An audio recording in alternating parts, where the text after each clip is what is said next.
Van Show. He's a monster on a mission to talk to lots of folks. Van Show, Van Show, Van Show, Van Show. Hey everybody, it's the Van Show! Yay! Oh my goodness, we are so excited because today, who do we have, Fernie? That's right, we have Joanna Ho! Say hello, Joanna! Oh! Look at that, you got some applause. I know, so exciting. You got fans out there. It's because you guys are so great. No! It's because everyone loves you. Oh, I'm so grateful. And we're here because we want to learn about you. Okay, I'm So excited. first of all, tell us where you're from. I am currently based in California, in the Bay Area. And so, but we brought you on the show because you're an artist. Yes. Yes, and we'd love to learn about your art. Oh, so first, we would like to know, when did you realize, hey, I like doing this. I like being creative.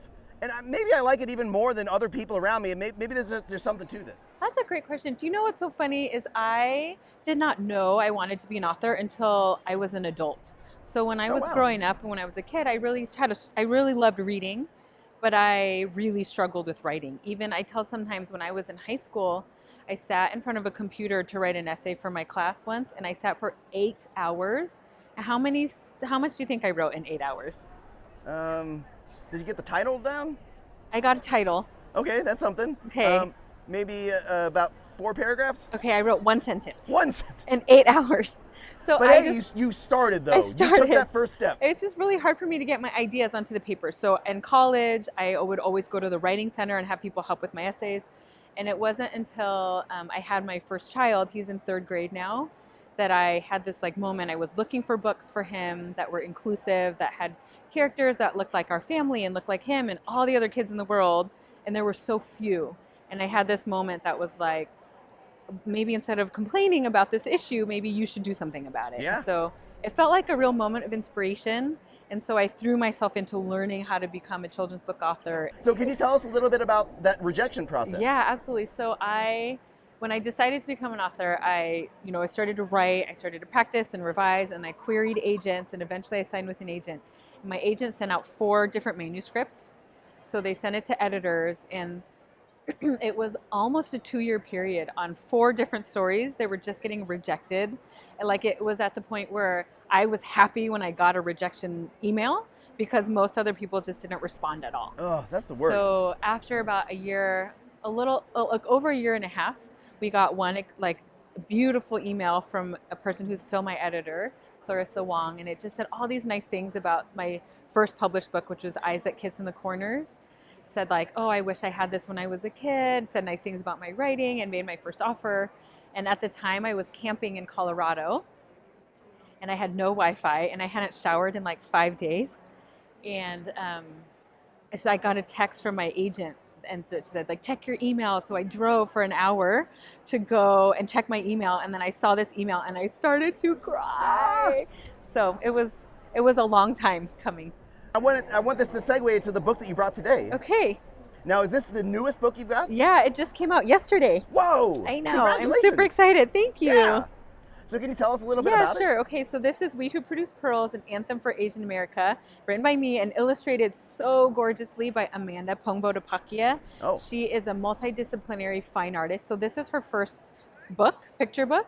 She's had art that's been, in Times Square, on Time Magazine. Whoa. It's become really I would say emblematic for the Asian community. She does installations all over the world. So I'm really excited that we got to work together. Wow, did you get to meet her? Yeah, I did. So the idea for this book really came, my editor kind of called and was like, hey, I have an idea for you. And she told me about this book. She was the way she pitched it to me was sort of think about an undefeated, for our community. And I remember she said that, and I was standing on my stairs in my house, and I had this weight that sort of fell on me that was sort of yes, I want to do this project, but I have no idea how to do it. It feels like such an important story to write, and I want to do it. I don't know how. She said, I want Amanda to illustrate it, but I don't know if she would do that. So we sort of finagled the way. We found out, and Amanda was in the Bay Area doing a mural. So I went and I had lunch with her and I pitched this idea, and I didn't know what it would look like. So a year and a half later, after I'd researched the book And I'd written a draft. I sent it to Amanda, and she, thank goodness, loved the draft and agreed to do the project together. And we've become really good friends since then. Oh, that's amazing. Yeah. Wow. I know. So it's kind of a beautiful story. But the story, what it's about, it's really based in so much. So I researched for a year just the history of Asians in America. It goes back to what we were saying before, which is just that when we don't have inclusion, not just in our stories, but in the history we learn. Like, I didn't learn any history of my own people in school when I was growing up. So I researched for a long time, and then there were parallels across this really diverse group of Asian history. And so the book is written in such a way that it tells like the parallels, but ultimately highlights our strengths and our power, and like the ways that we can work together in solidarity and rise up together.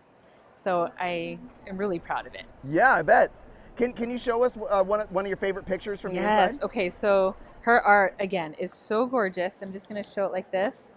You can see it on every spread, like just the first spread. When I first saw this spread, when I saw it on a PDF, I cried for like 20 minutes. And I was like, it's so beautiful. And I was texting her and I was texting my editor. And then 20 minutes later, I was like, oh, wait, I haven't even looked at the rest of the book yet. So, I mean, I could go to any page. The way she like articulates power and emotion, and like, it makes me feel so proud. I've got a couple other questions about other things that you've done in your life besides writing. One of which is that you ran an alternative to prison program. I did. Is that right?